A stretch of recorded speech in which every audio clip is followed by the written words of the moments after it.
Doctor Faustus इस play को लिखा था क्रिस्टोफर मार्लो ने, जो एक एलिजाबेथन ट्रेजेडी है और ये प्ले एक जर्मन स्टोरी पर बेस्ड है। इस प्ले का पूरा नाम the tragical history of the life and death of doctor Faustus था, लेकिन बाद में इस प्ले को शॉर्ट में डॉक्टर फॉस्टस कहा गया। इस प्ले को 1592 में परफॉर्म किया गया।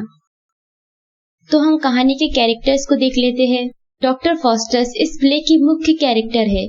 मेफिस्टोफेलिस एक डेविल है और लूसीफर शैतानों का मुखिया है। गुड एंजल एक अच्छाई की देवी है और इवल एंजल एक बुराई की देवी है। वैगनर डॉक्टर फॉस्टस का एक सर्वेंट है। वेल्डस एक ब्लैक मैजिशियन है और कॉर्नेलियस भी एक ब्लैक मैजिशियन है। रॉबिन एक अस्तबल का मालिक है और रल्फ रॉबिन का दोस्त है। इस प्ले में डॉक्टर फॉस्टस की लाइफ के बारे में बताया गया है। डॉक्टर फॉस्टस का जन्म जर्मन में एक गरीब परिवार में हुआ था। जब फॉस्टस बड़ा हुआ तो उसे विटेनबर्ग में उसके रिश्तेदार के घर भेज दिया गया। फॉस्टस ने मास्टरी हासिल की philosophy, logic, theology and law में। उसे थियोलॉजी के डॉक्टर की उपाधि से सम्मानित किया गया। फॉस्टस ने खुद को सभी विद्वानों से ज्यादा महान सिद्ध कर दिया, लेकिन एक समय ऐसा आया जब फॉस्टस खुद के ज्ञानी होने और घमंड के कारण इंसानों से अलग सोचना शुरू कर दिया। कहानी की शुरुआत में डॉक्टर फॉस्टस अपने स्टडी रूम में बैठा है और वो सोच रहा है अलग अलग सब्जेक्ट्स के बारे में, ताकि वे अपने लिए एक इम्पोर्टेंट सब्जेक्ट को चुन सके। फिर उसका ध्यान तर्कशास्त्र मतलब लॉजिक पर जाता है, लेकिन फॉस्टस सोचता है कि इस सब्जेक्ट के बारे में उसे पहले से ही काफी कुछ नॉलेज है। फिर फॉस्टस मेडिसिन के बारे में सोचता है तो पाता है कि मेडिसिन के बारे में भी उसे काफी कुछ पता है, लेकिन फिर भी फॉस्टस अफसोस करता है कि मेडिसिन के बारे में इतना कुछ जानने पर भी वे किसी मृत व्यक्ति को जीवित नहीं कर सकता। फिर फॉस्टस कहता है कि स्टडी ऑफ लॉ सही है, लेकिन लॉ भी ऐसे व्यक्ति के लिए है जो सिर्फ पैसा कमाना चाहता हो। फिर फॉस्टस सोचता है थियोलॉजी सही रहेगा, लेकिन थियोलॉजी भी केवल धार्मिक बातें ही कहेगा और एडवाइस देगा। फिर फॉस्टस का ध्यान मैजिक की ओर जाता है और वो सोचता है कि एक मैजिक ही है जो उसे पैसा, शानो शौकत, वह सब कुछ दे सकता है जिसकी लोग सिर्फ कल्पना ही कर सकते हैं। फिर डॉक्टर फॉस्टस अपने नौकर वैगनर को बुलाता है और उसे कहता है कि वे जाए और उसके दो मित्र वेल्डस और कॉर्नेलियस को बुलाकर लाए। तो वैगनर दोनों को बुलाने जाते हैं, तभी फॉस्टस के पास दो एंजल्स, गुड एंजल और बैड एंजल आते हैं। गुड एंजल फॉस्टस को ब्लैक मैजिक सीखने से मना करता है और बाइबल पढ़ने को कहती है, क्योंकि ब्लैक मैजिक की बुक पढ़ने से उसे गॉड का प्रकोप सहना पड़ेगा। दूसरी ओर बैड एंजल फॉस्टस को ब्लैक मैजिक सीखने को कहती है और साथ ही उसे ब्लैक मैजिक की बुक पढ़ने को कहती है। बैड एंजल फॉस्टस को आगे कहती है कि ब्लैक मैजिक उसे गॉड से भी शक्तिशाली और ताकतवर बना देगा। फिर डॉक्टर फॉस्टस बैड एंजल को चुनती है और ब्लैक मैजिक सीखने को तैयार हो जाता है। फिर दोनों एंजल्स चले जाते हैं। कुछ समय बाद फॉस्टस के दोनों मित्र वेल्डस और कॉर्नेलियस फॉस्टस के बुलाने पे उसके घर आते हैं। तो फॉस्टस दोनों को बताता है कि वे एग्रिपा के जैसा शक्तिशाली जादूगर बनना चाहता है। फिर वेल्डस फॉस्टस को बताता है कि मैजिक के जरिए वे आत्माओं और देवदूतों को भी अपना गुलाम बना सकता है, जो उसे अमेरिका से बड़े बड़े खजाने लाकर देंगे। दोनों फॉस्टस को एक ब्लैक मैजिक की बुक देते हैं और साथ ही एक निर्देश भी देते हैं कि ये बुक तुम्हें आधी रात में किसी निर्जन जगह पर अकेले में पढ़ना होगा। अब आधी रात हो चुकी है और डॉक्टर फॉस्टस एक सुनसान जगह पर एक गोला खींचकर जादू मंत्र बोलना शुरू करता है। फॉस्टस के मंत्र बोलने से मेफिस्टोफेलिस, जो एक इवल है, उसके सामने प्रकट हो जाता है। फॉस्टस मेफिस्टोफेलिस के डरावने रूप को देखकर डर जाते हैं और उसे एक वकील के वेश में आने को कहते हैं। तो मेफिस्टोफेलिस तुरंत चला जाता है। फॉस्टस उसके हुक्म का तेजी से पालन करता देख बहुत खुश होता है और खुद को एक नेशनल मैजिशियन कहता है, क्योंकि उसका मंत्र मेफिस्टोफेलिस जैसे इवल को बुलाने की शक्ति रखता है। फिर मेफिस्टोफेलिस दूसरे रूप में फॉस्टस के सामने आता है और फॉस्टस से पूछता है कि वे उसके लिए क्या करे। तो फॉस्टस कहता है कि तुम सारी जिंदगी मेरी आज्ञा का पालन करोगे। फिर मेफिस्टोफेलिस फॉस्टस को बताता है कि बिना लूसीफर से आज्ञा लिए वे उसकी आज्ञा का पालन नहीं कर सकता। फिर फॉस्टस मेफिस्टोफेलिस से पूछता है कि तो फिर तुम मेरे मंत्रों द्वारा बुलाए जाने पर क्यों आए हो। तो मेफिस्टोफेलिस फॉस्टस को बताता है कि मंत्र तो केवल एक इतिहास की बात है, मेरे आने का असली कारण नहीं, बल्कि मैं तो लूसीफर के कहने पर आया हूँ। जो किसी ऐसे व्यक्ति को तलाशते हैं जिसने बाइबल त्याग दिया हो, गॉड को त्याग दिया हो या फिर ऐसा करने का सोचा हो। फिर फास्टस लूसीफर के बारे में मेफिस्टोफेलिस से पूछता है कि लूसीफर कौन है। तो मेफिस्टोफेलिस फास्टस को बताता है कि लूसीफर शैतानों और बुराइयों का मुखिया है, जो कभी गॉड का प्रिय देवदूत था, लेकिन उसके घमंड के कारण उसे नर्क में धकेल दिया गया और लूसीफर के साथ और भी देवदूतों को जो गॉड के विरुद्ध थे हेल में धकेल दिया गया। मेफिस्टोफेलिस फास्टस को बताता है कि वे अभी भी हेल में ही खड़ा है और वो उसकी आज्ञा मानने को तैयार है, लेकिन उसके लिए उसे अपनी आत्मा लूसीफर को देनी होगी। फास्टस सोचता है कि मरने के बाद तो कुछ भी नहीं होता, तो फास्टस हाँ कह देता है और लूसीफर को अपनी आत्मा देने को तैयार हो जाता है। तो मेफिस्टोफेलिस लूसीफर से आज्ञा लेने चला जाता है और अब मेफिस्टोफेलिस के जाने के बाद डॉक्टर फास्टस मन ही मन सोच रहा है कि यदि मेरे पास उतनी आत्माएं होती जितनी आकाश में तारे हैं, तो यहाँ सभी मैं आज मेफिस्टोफेलिस को दे देता। फास्टस दोबारा से अपने स्टडी रूम में बैठा है और गॉड और हेवन के बारे में सोच रहा है, क्योंकि उसे एक आवाज सुनाई दे रहा है जो उसे कह रहा है कि ब्लैक मैजिक छोड़ गॉड के शरण में चले जाओ। तभी वह गुड एंजल और बैड एंजल आते हैं। गुड एंजल फास्टस को कहती है कि गॉड के शरण में चले जाओ और हेवन के बारे में सोचो, तो दूसरी ओर बैड एंजल कहती है कि मैजिक से ही तुम सब कुछ पा सकते हो, तुम ब्लैक मैजिक ही सीखो। फिर फास्टस सोचता है कि अगर मेफिस्टोफेलिस उसके साथ है तो गॉड भी उसका कुछ नहीं बिगाड़ सकता, और इस बार भी फास्टस बैड एंजल को ही चुनता है। मेफिस्टोफेलिस वापस आता है और उसके हाथ में एक बोंड है जो लूसीफर ने दिया है और कहा है कि इस बोंड पर फास्टस अपने खून से लिखेगा, जिससे कि फास्टस के मरने के बाद फास्टस की आत्मा पर लूसीफर का अधिकार हो, और तब तक मेफिस्टोफेलिस फास्टस के साथ रहेगा और उसके आज्ञा का पालन करेगा। फास्टस मान जाता है और अपने बाजू से खून निकालकर बोंड लिखना शुरू ही करता है कि उसका खून जम जाता है, लेकिन मेफिस्टोफेलिस उसके ब्लड को जादू से गला देता है और फास्टस बोंड लिखकर अपनी आत्मा को लूसीफर के नाम कर देता है। तो तभी फास्टस अपने हाथ पर कुछ लिखा हुआ देखता है जिसमें लिखा है, हे मनुष्य, यहाँ से दूर भाग जा। फिर फास्टस के पलके झपकाते ही लेख गायब हो जाता है।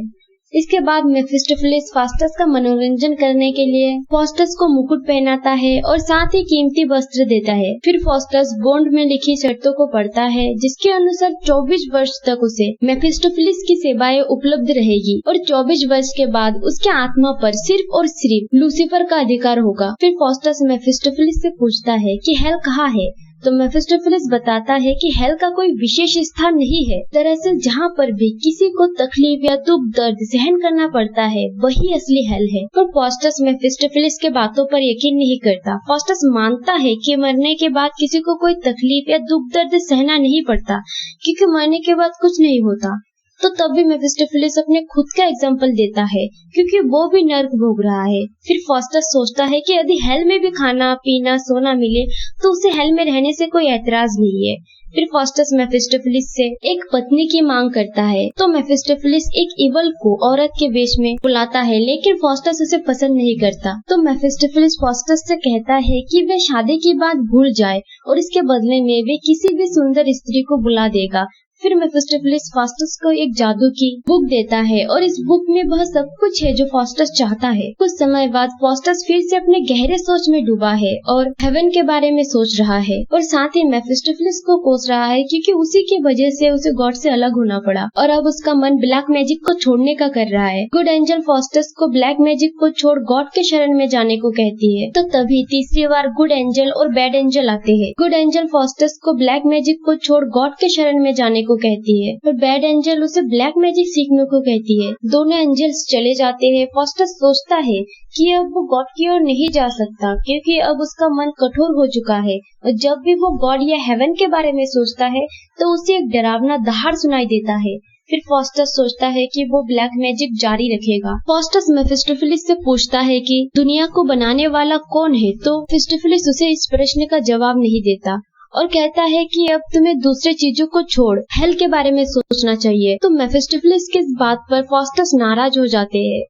दरअसल मेफिस्टोफेलिस को पता है कि दुनिया को बनाने वाला और कोई नहीं गॉड है, जो मेफिस्टोफेलिस फास्टस को बताना नहीं चाहता। फिर गुड एंजल और बैड एंजल फिर से आते हैं। गुड एंजल फास्टस से कहती है कि अभी भी देर नहीं हुई है, तुम गॉड से माफी मांग लो। तो दूसरी ओर बैड एंजल उससे कहती है कि अगर तुमने अपना कदम पीछे हटाया तो शैतान तुम्हारे शरीर के टुकड़े टुकड़े कर देगा। फास्टस निराश होकर गॉड को याद करता है कि वे आकर उसे बचाए, तो तभी वहाँ लूसीफर, बेल्जेबब, दोस्तों बेल्जेबब भी एक इवल ही है, और मेफिस्टोफेलिस आ जाते हैं और फास्टस को चेतावनी देते हैं कि तुम अब गॉड के बारे में नहीं सोच सकते, तुम सिर्फ शैतान और हेल के बारे में ही सोचोगे, क्योंकि तुमने अपनी आत्मा शैतान को बेचा है। इन शैतानों को देख फास्टस बहुत डर जाता है और सभी शैतानों से माफी मांगता है और साथ ही वचन देता है कि फिर कभी भी वो गॉड के बारे में नहीं सोचेगा। लूसीफर फास्टस को एक बुक देता है जिस बुक के जरिए वो अपना रूप बदल सकता है। अब फास्टस को बहुत सी काली शक्तियाँ मिल चुकी है। फास्टस एक ड्रैगन के पीठ पर बैठकर ओलंपिक पर्वत के चोटी पर पहुँचता है और 8 दिनों में पूरे वर्ल्ड का चक्कर लगा लेता है और इसी दौरान फास्टस एक बुक भी लिखता है। फिर फास्टस और मेफिस्टोफेलिस रोम जाते हैं। मेफिस्टोफेलिस फास्टस को रोम के बारे में बताता है जो 7 पहाड़ियों पर बना है, जिसके बीचों बीच टाइबर नदी बहती है। मेफिस्टोफेलिस फास्टस को एक किले के बारे में भी बताता है जिसके दीवारों के अंदर हथियार है। फास्टस के कहने पर मेफिस्टोफेलिस उसे इनविजिबल बना देता है। तो फास्टस और मेफिस्टोफेलिस दोनों पॉप के दरबार में जाते हैं जहाँ पर दावत चल रहा होता है। तो फास्टस पॉप के साथ मजाक करता है और पॉप के प्लेट को उठा लेता है और हाथ में रखे प्याले को भी पी लेता है। पॉप परेशान होकर फकीर को एक अनुष्ठान करने को कहता है जिससे कि बुरी ताकतों पर श्राप लगे, जिस वजह से मेफिस्टोफेलिस और फास्टस उस फकीर को भी पीटते हैं। कुछ समय बाद दोनों वहाँ से चले जाते हैं। बहुत सी जगह पर घूमने के बाद फास्टस घर वापस लौटता है और अब वे एक बड़ा जादूगर बन चुका है, जिस वजह से हर तरफ उसके बारे में चर्चा है, क्योंकि फास्टस बहुत सी जगह पर अपने जादू का करतब दिखा चुका है, जिसमें एक सम्राट फिफ्थ भी है। कुछ समय बाद रॉबिन, जो एक अस्तबल में काम करता है और जो जादू सीखने के लिए फास्टस का एक बुक चुरा लेता है, रॉबिन अपने दोस्त रल्फ से कहता है कि वे जादू की मदद से यूरोप के किसी भी दुकान से उसके लिए कीमती शराब मंगवा देगा। रॉबिन और रल्फ एक शराब के दुकान में जाते हैं और वहाँ से ये दोनों एक चांदी का प्याला चुरा लेते हैं और ऐसा करते हुए उन दोनों को एक वाइन डीलर देख लेता है। वाइन डीलर उन दोनों की तलाशी लेता है, लेकिन रॉबिन के जादू के वजह से उसे चांदी का प्याला नहीं मिलता। तो रॉबिन उस वाइन डीलर को सबक सिखाने के लिए फास्टस के बुक से कुछ मंत्रों के सहारे मेफिस्टोफेलिस को बुला लेता है। मेफिस्टोफेलिस के आने से तीनों बहुत ज्यादा डर जाते हैं और डर के मारे रल्फ चांदी का प्याला उस वाइन डीलर को थमा देता है और वो उस प्याले को लेकर भाग जाता है। मेफिस्टोफेलिस को उन दोनों पे बहुत गुस्सा आता है क्योंकि मेफिस्टोफेलिस बहुत दूर से आया है और बिना किसी वजह के उन दोनों ने उसे बुलाया है। तो मेफिस्टोफेलिस गुस्से में उन दोनों को बंदर और डॉग बना देता है। कुछ समय बाद फास्टस को एक महल से बुलावा आता है क्योंकि वहाँ के सम्राट ने उसके जादू के बारे में सुना है।